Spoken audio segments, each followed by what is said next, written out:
गोपी गीत 7। विश्व की रक्षा करने के लिए तो तुम प्रकट हुए हो और अपने प्रेमी भक्तों की उपेक्षा कर रहे हो। ये तो सर्वथा अनुचित है। इस आशय को कोई भोली भाली गोपी प्रकट कर रही है। जहाँ भगवान को आत्मा के रूप में जानते हैं वहाँ दीनता के लिए कोई अवकाश नहीं होता, और जहाँ भगवान को अपना बच्चा जानते हैं, वात्सल्य होता है, वहाँ भी दीन होने की कोई आवश्यकता नहीं है। अपना मित्र जानते हैं तो बराबरी भी हाँकते हैं। श्रृंगार रस का प्रसंग हो तब तो रूठ जाते हैं, डांट देते हैं। दीनता का भाव केवल वहीं होता है जहाँ स्वामी और सेवक का संबंध होता है। परंतु जब विरह की मार पड़ती है तब तो बड़े बड़े लोग सीधे हो जाते हैं। टेढ़े लोगों को सीधा करने का यही उत्तम मार्ग है। अब गोपियाँ थोड़ी टेढ़ी पड़ गई थी। उनकी आंखें अपनी ओर थी। सामने भगवान खड़े और वो उधर ना देखकर अपनी ओर देखें कि हम कितनी सुंदर हैं। जब तब भगवान बोले कि अब तुम्हारी आंख के सामने रहने से क्या फ़ायदा, जब तुम मेरी ओर नहीं अपनी ओर ही देखती हो। किसी के घर गए महाराज तो शीशा ही लेकर सामने बैठ गए। अब वो दिन भर शीशा देखें तो उसके घर रहने से क्या फ़ायदा। शीशे में तो वो अपने को देखेंगे। भगवान अपने घर में हो, अपना प्रीतम अपना प्रभु अपने घर में हो, तो दूसरे से प्रेम करना तो व्यभिचार है। परंतु दूसरे से प्रेम ना होकर अगर अपने ऊपर नज़र जमी रहे तब भी तो प्रेम का अभाव हो गया ना। तो दूसरे से प्रेम होना तो विपरीत भाव है, व्यभिचार है। लेकिन दूसरे से प्रेम ना भी हो, सिर्फ अपने से हो, तो ये भी तो प्रेम का अभाव ही हुआ। तो भगवान अंतर्धान हो गए। अब अंतर्धान हो गए तो विरह आया। कितनी बड़ी बात है, यानी अपने को ही भूल करता है। विरह आघात करता है तो विरह की चोट पड़ती है। सोने में तब तक शक्ल नहीं बनती जब तक उस पर हथौड़े ना चलें, जब तक उसको आँच न लगे। गर्म हो, हथौड़े पड़ें, दो ही तरह से सोने में शक्ल बनती है। अपने हृदय को भगवत आकार बनाने के लिए उसमें भगवान की शक्ल आ जाए तो या तो उसको विरह की आग में जलाना पड़ता है या उसको विरह के हथौड़े से पीट पीट करके ठीक करना पड़ता है। तब दूसरा कैसे विरह की आग में जलाना पड़ता है? दूसरा कैसे? पहला क्या? विरह की आग में, विरह की आग तो जब जलेगी, जब लक्ष्य निर्धारित हो जाएगा और बहुत कोशिश करोगे तब विरह अग्नि जलेगी। ठीक है। और दूसरा उन्होंने पहला पढ़ो, दूसरा तो विरह अग्नि तो मेरे समझ में जल्दी आती है। हाँ, या विरह के हथौड़े से पीट पीट कर उसको भगवत आकार दिया जाए। जब तक आंखों में आंसू ना आए, शरीर में रोमांच ना हो, कंठ गदगद ना हो, हृदय पिघले नहीं, तो कैसे भगवत आकारता हृदय में आए। हृदय में बहुत आंसू से भी ज़्यादा रोमांच का इम्पोर्टेंस है। अटल ओलिव में जब पूछा करते थे अश्विन कैसा रोमांच होता है कभी कभी, क्योंकि रोमांच का मतलब होता है कि फिर आपके एक एक रोम में वो नाम व्याप्त हो जाता है, तो कम होती है, वो खड़े हो जाते हैं। रोमांच और पुलक एक चीज होती है। हृदय में बहुत सी शक्लें पहले की बनी हुई हैं ना। धूप की परछाइयाँ बहुत सी दिखती हैं। उन परछाइयों का दिखना कैसे बंद हो कि दिल में जो अंधेरा है उसको मिटा दिया जाए, एक रोशनी आए। तो जब ये विरह का सूर्य प्रकट होता है तो हृदय द्रवित होकर भगवान के आकार को, उनकी शक्ल सूरत को अपने हृदय में बिठा सकता है। ये भक्ति का विज्ञान है। भक्ति का यही विज्ञान है कि प्रेम हल्का होगा तो चलो हमेशा के लिए एक इल्लत करी, और अगर प्रेम पूरा होगा तो वो जिंदगी को गढ़ देगा। गोपियों ने कहा कि हमारी उपेक्षा मत करो। ये अहीर के बालक थोड़े अलग होते हैं। आप लोगों का ग्वालों से शायद काम ना पड़ा हो, दूध देने कभी आते रहे हों, अब तो वो भी नहीं है क्योंकि हम लोग गांव में रहते हैं ना। तो अहीरों का स्वभाव अन्य जातियों से थोड़ा अलग होता है। उनकी ऐंठ भी जुदा होती है और उनके लगाव भी जुदा होते हैं, उनकी शान भी जुदा होती है। अगर तुम केवल ग्वाले होते और हमारे साथ कठोरता का व्यवहार करते तो उसकी एक संगति थी। हम ये कहते कि बाबा ये गांव का हीर, ये गांव का ग्वाला, ये क्या जाने प्रेम जिसके लिए गोपियों के हृदय में इतनी तड़प, इतनी व्याकुलता। तुम तो ईश्वर भी हो। तो प्यारे श्याम सुंदर, तुम केवल यशोदा मैया के लाडले लाल, केवल ग्वाल, केवल अहीर नहीं हो। वो तो कहती हैं कड़िगो अबीर पे अहीर को कड़े नहीं। होली में अबीर पड़ गया आंख में, कृष्ण ने एक मुट्ठी अबीर डाली आंख में, बड़ा दर्द हुआ। गोपी ने धो धाकर आंख को साफ किया, बोली जो अहीर का बेटा आ गया था आंख में वो नहीं निकला, अबीर तो निकल गया। तुम केवल गोपिका नंदन नहीं हो।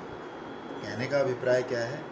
केवल गोपिका नंदन होते और हमारे दिल को ना समझते तो हम ये कहते कि चलो गाय का चरवाहा, उसने कब प्रेम का सौदा किया है, उसे क्या पता गोपियों के दिल में क्या क्या फुरता है। और तुम हमें जो तकलीफ़ दे रहे हो वो अनजान में दे रहे हो। अनजान में अगर कोई थोड़ी बहुत तकलीफ़ दे दे तो उसका ख्याल नहीं किया जाता, लेकिन तुम तो हमें जानबूझकर तकलीफ़ दे रहे हो। ये ठीक नहीं है। आप तो साक्षात भगवान हो, वो चंद्रमा हो जो नक्षत्रों से जुड़ा रहता है। चंद्रमा को भवान बोलते हैं, यानी नक्षत्राणी तद भवान, नक्षत्रों से घिरे हुए चंद्रमा। तो नक्षत्रों में आपस में सोतिया डाह नहीं होता। 27 नक्षत्र चंद्रमा को घेरे रहते हैं और चंद्रमा जो है वो 2.25 दिन करके 27 दिनों में 12 राशियों पर रहते हैं और 27 नक्षत्रों के घरों में जाते हैं। तो गोपियाँ कहती हैं हम लोगों में आपस में कोई सोतिया डाह नहीं है, तुम तो चंद्रमा के समान हो। तो गोपिका नंदन, देखो इस शब्द का एक अर्थ तो है कि गोपिका के बेटे, और दूसरा अर्थ है गोपिका आनंदन, गोपिकाओं को, गोपियों को आनंद देने वाले। तो गोपियाँ कहती हैं आप हैं तो गोपिका नंदन, लेकिन कृपण, कंजूस भी हैं। वो कैसे? बनारस की एक बात सुनाता हूँ। बनारस में एक सज्जन थे, अभी उनके नाम से एक गली प्रसिद्ध है, नंदशाह की गली, ठठेरी बाजार। और लक्खी नंदन के तुम कंजूस हो, आगे भी ना, पीछे भी ना, बीच में भी ना, ना ही ना है। एक दा है उसके साथ भी ना लगा हुआ, यही सुनाएंगे मेरे लगता। लक्खी चौतरा को मिलाने वाली गली है। एक ब्राह्मण आया, उसने सुना था कि सेठ जी बड़े उदार हैं, सेठ है वो मांगने दाता जाएगा हैं। ना। वो ब्राह्मण लड़की की शादी के लिए कुछ पाने के लिए आया था। जब भी सेठ जी के पास जाए तो वो कह दें कल आना। बेचारा ब्राह्मण, बनारस में ठहरने की जगह नहीं, खाने की व्यवस्था नहीं। 6 महीने बीत गए। निराश होकर एक दिन वो श्लोक बोला, आदो नकार पर तो नकार, मध्य नकारेण हतो दकार, सब इत्थम नकार त्रय संयुतस्य का दान शक्तिर खलु नंदस्य। आगे ना तो पीछे ना, नंदन के आरंभ में ना, अंत में भी ना, बीच में एक दा था उसके देने साथ का, उसके भी ना लगा, उसमें भी ना जुड़ गया, नंदन। नंदन दा के साथ भी ना जुड़ गया। जब 3 नकार जुड़ गए बाबा, तो क्या देगा? तो ये नंदन बेचारा क्या देगा? सात्विक दान को तमोगुणी बना देने वाले दाता हमने देखे हैं। वो देते हैं कि जा जा जा, और 4 आना पैसा डाल दिया। 4 आने तो घर से गए और मांगने वाले का तिरस्कार करने के कारण वो बिल्कुल ही तमोगुणी हो गया। यदि 4 आने देने का पुण्य हुआ तो समागत अतिथि का, मांगने के लिए आए हुए अतिथि का तिरस्कार करने का पाप भी तो लग गया। ये गोपिका नंदन जो हैं उनमें भी उतने ही नकार हैं जितने नंदन शाह में हैं। श्रृंगार रस की ये एक युक्ति है कि ये 3 गुण कामदेव के हैं। वामता माने उल्टा चलना, बुलाओ तो भाग जाए। दुर्लभ मानो दुर्लभ होना, दुर्लभ के प्रति प्रेम ज़्यादा होता है। और निवारणा माने रोकना। ये तीनों बातें होनी चाहिए थी गोपियों में, लेकिन गोपियां तो खुद ही कृष्ण से मिलने के लिए आ गई। अब कृष्ण को ही ये तीनों बातें स्वीकार करनी पड़ी। क्या? कि उल्टे पड़ जाना, दुर्लभ हो जाना, गोपियों से कहना कि हट जाओ हमारे सामने से। तो तीनों बातें जो गोपियों को करनी चाहिए थी वो कृष्ण को करनी पड़ी। तो बहुत दक्षिण भाव होने के कारण, बहुत अनुकूलता के कारण यहाँ श्रृंगार रस पलटा खा गया। गोपियाँ कहती हैं कि कृष्ण तो हमारे साथ उदारता बरतो, क्योंकि तुम केवल ग्वाले नहीं हो, गोपिका नंदन नहीं हो, हम सब गोपियों को क्या आनंद दे रहे हो, या तुम जसोदा मैया के बेटे नहीं हो, तब कौन है? बोले संसार में जितने प्राणी हैं उनके तुम अंतरात्मा हो और साक्षी हो। कई शब्द ऐसे होते हैं कि जब वो अपने रूप में आते हैं तो अपने रूप को बिल्कुल ही छोड़ देते हैं।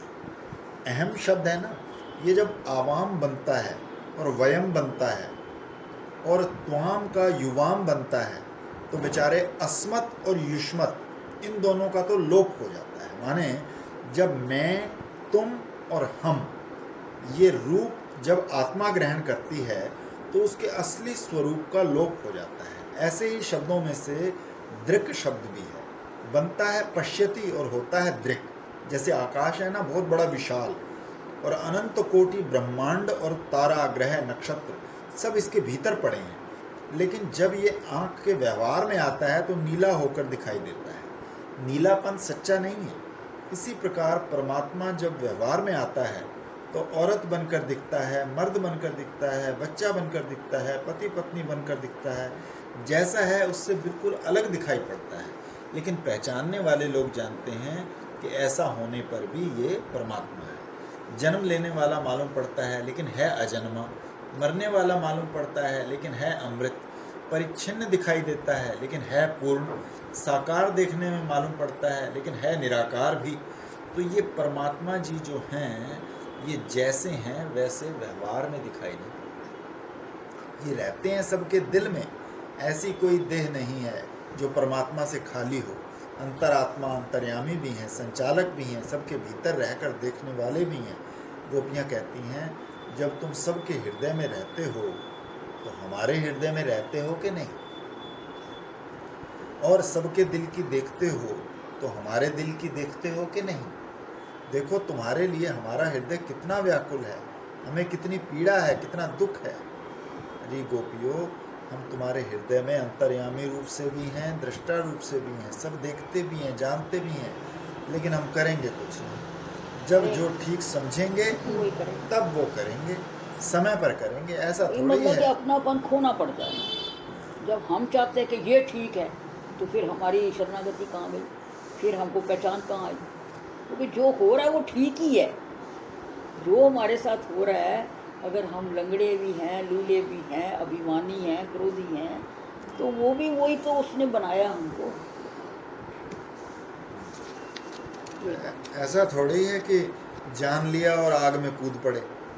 हम पुलिस के सिपाहियों को देखते हैं, जब कहीं लड़ाई होने लगती है तो मुंह फेर कर खड़े हो जाते हैं, इंडियन पुलिस तो यही करती है। और जब थोड़ी ठंडी होती है या 4 जने 10 जने इकट्ठे हो जाते हैं तब जाकर बीच में पड़ते हैं, तुरंत नहीं पड़ते।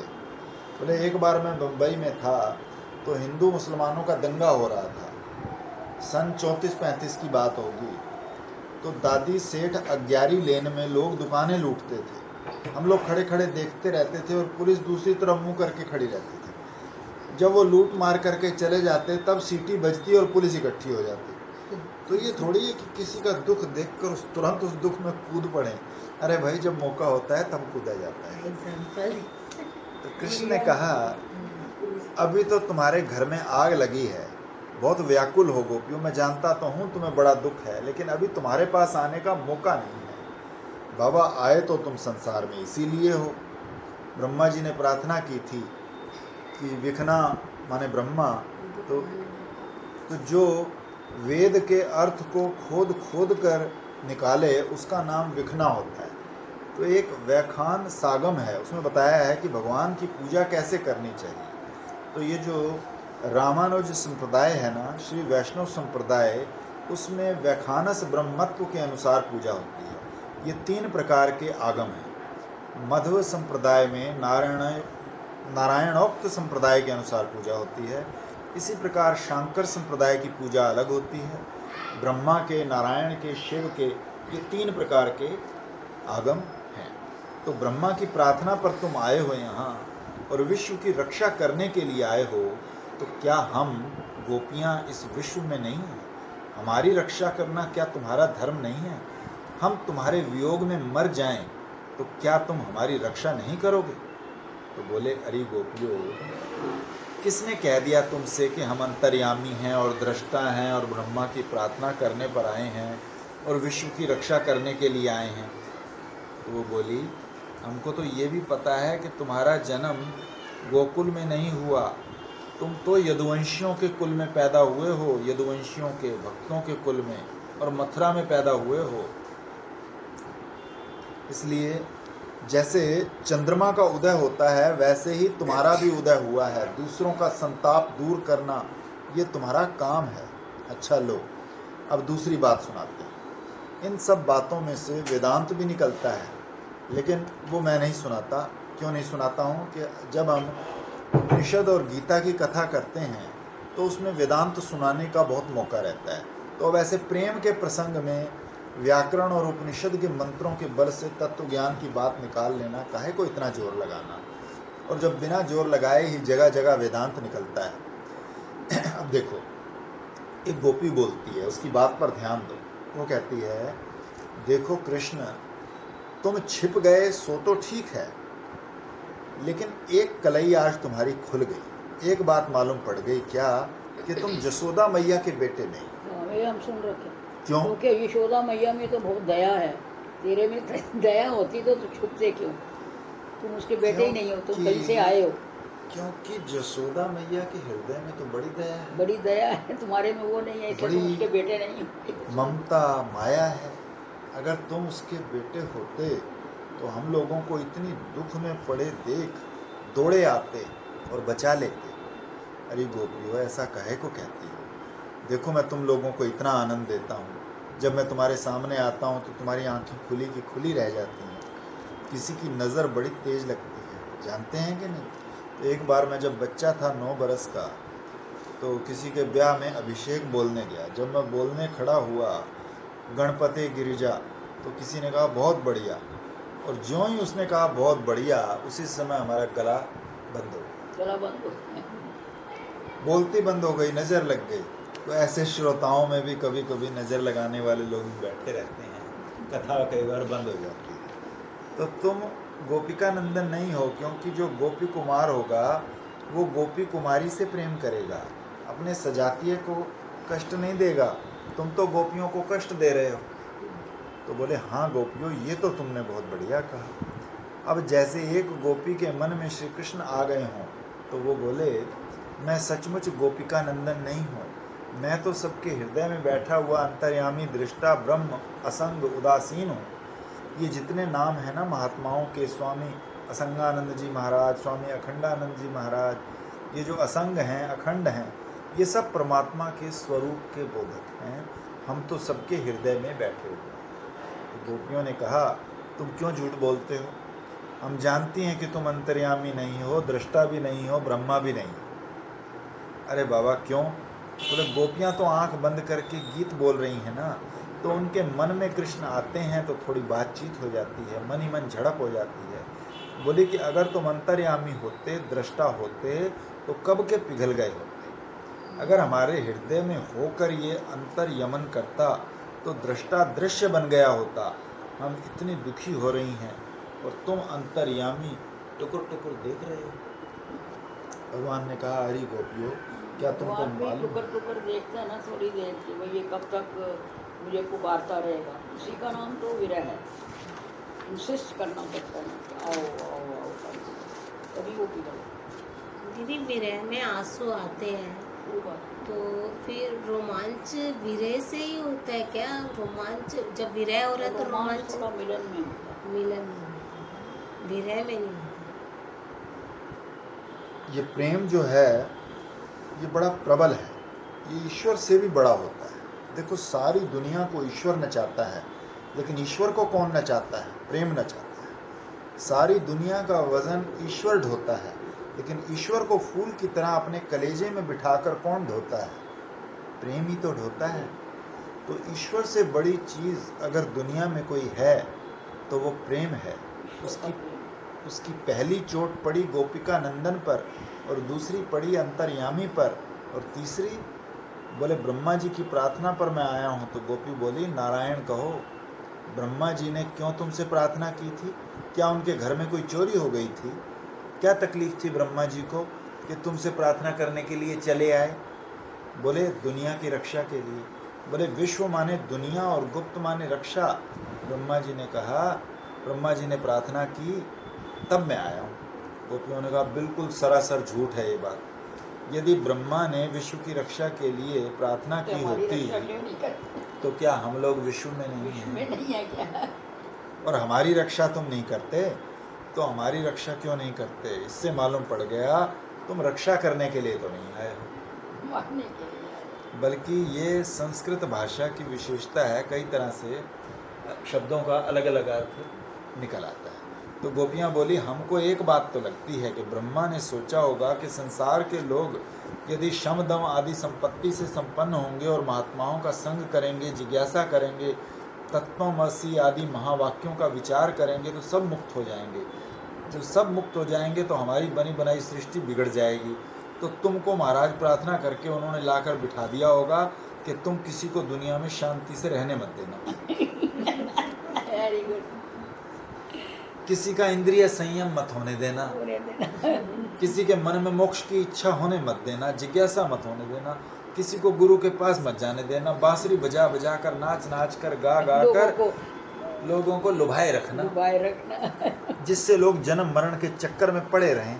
तो बस अगर तुम ब्रह्मा की सृष्टि बचाने के लिए आए हो तो यही बात होगी कि लोग मोक्ष ना चाहें और ये सृष्टि बनी रहे। ये कथा आती है ना कि एक दिन ब्रजभूमि में आकर नारद जी महाराज ने देखा वहाँ का सुख, वहाँ का आनंद, तो बैठकर रोने लगे। जमुना जी बह रही हैं, सुंदर पुलिन है, लता है, वृक्ष है। ब्रज में अपने आप जो लोग जाते हैं ना उनको कुछ नहीं मालूम पड़ता। उनको तो सूखा बालू मिले, खारा पानी मिले, गर्मी मिले और वहाँ से लौट आने में निगुरा लोगों के सामने ब्रज का स्वरूप जो है ना वो प्रकट नहीं होता। नारद जी ब्रज में आकर एक तरफ बैठकर रोने लगे। ललिता जी ने पूछा क्यों नारद जी कैसे रो रहे हो? तो ब्रज में आकर सब लोग सुखी होते हैं और तुम रो रहे हो। तो उन्होंने कहा कि हम उन लोगों के नाम पर रो रहे हैं जो अब तक मुक्त हो चुके हैं, क्योंकि अब ना उनका देह रहा, ना इंद्रियां, ना मन रहा, ना वो रहे। मुक्त ना हुए होते और भगवान श्री कृष्ण की ये लीला देखते तो मुक्ति की इच्छा छोड़कर उनसे प्रेम करते। तो ब्रज भूमि में तो वो आनंद है महाराज कि वहाँ मुक्ति जो है वो नमक सरीखी खारी लगती है। वहाँ तो मुक्ति भरे जहाँ पानी, सरसा में ब्रह्म ज्ञानी। वहाँ तो मुक्ति पानी भरती है, वहाँ तो ब्रह्म ज्ञानी थप्पड़ खाते हैं। ये ब्रज का आनंद, ये ब्रज का रस, ब्रज के रसिया लोग ऐसे बोलते हैं। बोले गोपियों तुम तो सब बातें उड़ाए जा रही हो। क्या मैंने अपने भक्तों के वंश में, यदुवंश में, नंद बाबा का वंश भी तो यदुवंशी है, उसमें मैंने अवतार नहीं लिया? क्या उसमें मेरा उदय नहीं हुआ? तो बोली ये बात भी नहीं है, तुम यदुवंश में पैदा नहीं हुए हो। अरे नारायण ये कैसे? तो बोली यदुवंशियों का हृदय इतना कठोर थोड़ी होता है। कोई स्त्री इतनी व्याकुल हो रही है तुमको पाने के लिए और तुम जाकर अंधेरे में छिप कर बैठे हो। अगर तुम यदुवंशी होते, भक्तवंश में पैदा होते तो दौड़कर आ नहीं जाते। अरे गोपियों मैं गोपिका नंदन भी नहीं हूँ, यदुवंशी भी नहीं हूँ, तो कुछ तो हूँ, मैं कहाँ से आ गया? तो बोली तुम यदुवंश में पैदा नहीं, तुम तो आसमान से टपक पड़े हो ऐसा लगता है। यदुवंश में तुम्हारा कोई माँ बाप नहीं, ना गोपी वंश में तुम्हारा कोई माँ बाप, क्योंकि आकाश बड़ा परिपूर्ण है, उदासीन है, असंग है, किसी से प्रेम नहीं करता, इसलिए तुम आकाश से ही टपके। और तुम हो भी आकाश के समान नीले, आकाश के ही बच्चे मालूम पड़ते हो, नहीं तो तुम्हारे हृदय में दया माया जरूर होती। आकाश के कृष्ण ने बच्चे। कहा अच्छा गोपियों जब मेरे बारे में तुम्हारा ऐसा ख्याल है तो फिर अब मैं नहीं आऊँगा तुम लोगों के बीच में। कृष्ण आते नहीं हैं, न गोपियाँ कृष्ण को देखती हैं। प्रेमी के मन में जितनी उलझन होती है, जितनी उधेड़बुन होती है, वो अपने प्रीतम के बारे में होती है। अपने मन की परीक्षा कर लेना, प्रेमियों की पंगत में ऐसे ही मत बैठ जाना। तुम्हारा मन किसके बारे में सोचता है, किसके बारे में उधेड़बुन करता है। एक महात्मा ब्रज में जंगल में जा रहे थे, पेड़ तो वहाँ ऐसे लटके हुए थे कि उनकी जटा किसी पेड़ में उलझ गई, तो खड़े हो गए, वो सुलझाई नहीं। तो दूसरे साधुओं ने आकर देखा, कहा महाराज खड़े क्यों हो, सुलझा लो। बोले ना बाबा हम तो नहीं सुलझाएंगे। कि आओ हम सुलझा देते हैं। बोले नहीं नहीं हम भी नहीं सुलझाएंगे, तुम भी नहीं सुलझवाओगे, तो जिसने उलझाया है वही सुलझाएगा। कदम ठंडी की बात है, बरसाने की कदम बोला अब ठंडी। आने दो उसको, ना खुद सुलझाया ना दूसरों को सुलझाने दिया। 1 दिन 2 दिन 3 दिन खड़े रहे। अरे महाराज एक झटके से पीताम्बर फहराता हुआ मंद मंद उसको मुस्कुराता भी नहीं हुआ सुलझाने दिया। वो मोर मुकुट वाला सामने से आया। अरे बाबा बड़ा जिद्दी है, क्यों जटा अटका कर बैठा है यहाँ। तो एक झटका मारा तो जटा की जो उलझन थी वो सुलझी। लेकिन अब बाबा जो है वो बैठ गए। अब उनके मन में क्या उलझन पैदा हुई। देखो उधर से आ रहा है तो वो, दाहिने से आवे तो वो, बाएं से आवे तो वो, सामने से आवे तो वो। मन में से दुनिया को निकाल कर उसको भर लेने के लिए इससे बढ़िया और कोई तरकीब ही नहीं। तो कृष्ण ने कहा कि अब मैं जाता हूँ, अब नहीं मिलूँगा। तो गोपियों ने कहा सखे, हम जो तुमसे बात कहती हैं वो हम कोई ईश्वर से बात नहीं कर रही हैं, हम तो अपने प्राण सखा से, अपने हृदयेश्वर से बात कर रही हैं। अगर हमारी बात सुनकर तुमको नाराज होना था, रूठ जाना था, तो हमारे सखा क्यों बने।